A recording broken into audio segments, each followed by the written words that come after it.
Hello, my name is Nik Sofea binti Ismail and my metric number is 23303 and 406. And for this experiment, I am from group T7A. And also my partner for this experiment is Nur Izzati binti Abdullah. So for the second question is for the overview of the experiment. The experiment that we have performed was titled as 1GP2, which called projectile motion, where we investigate the two-dimensional motion of a steel ball launched at the various angles and speeds. The objective were to determine how the angle of projection affects the range and height of the projectile. Also estimate the gravitational acceleration and analyze the relationship between the initial speed and also the maximum range. We have used the PHYWE's projectile motion apparatus, which includes a ballistic launcher, speed measuring sensors, recording paper, and also a scale. The experiment was conducted in two parts, which the first one focusing on the different angles and speed, and the second one is focusing on varying the initial speed at a fixed angle. So let's move on to the question 3. For question A, what do you think is the best angle of projection to start the experiment with?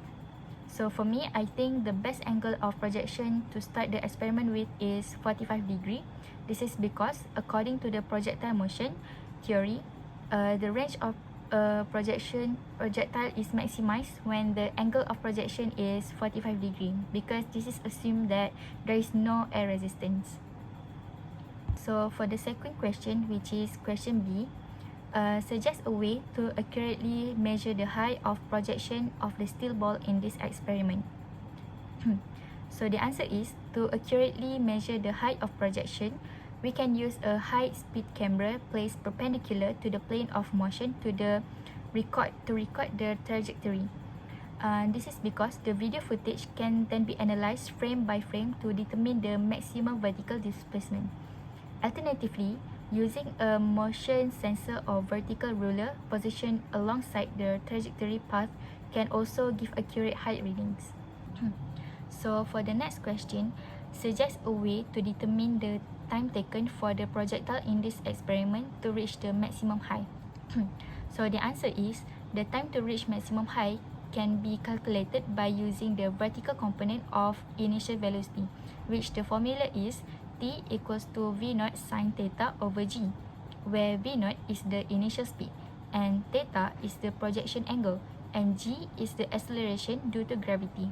Alternatively, using a photogate timer or motion sensor to track the ball's velocity over time can help determine when the vertical velocity becomes zero, which marks the maximum height.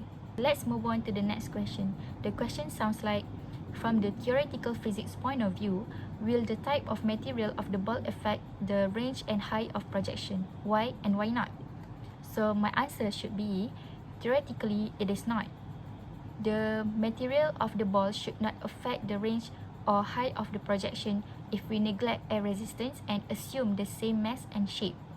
This is because projectile motion depends on the initial speed and angle, not on the material.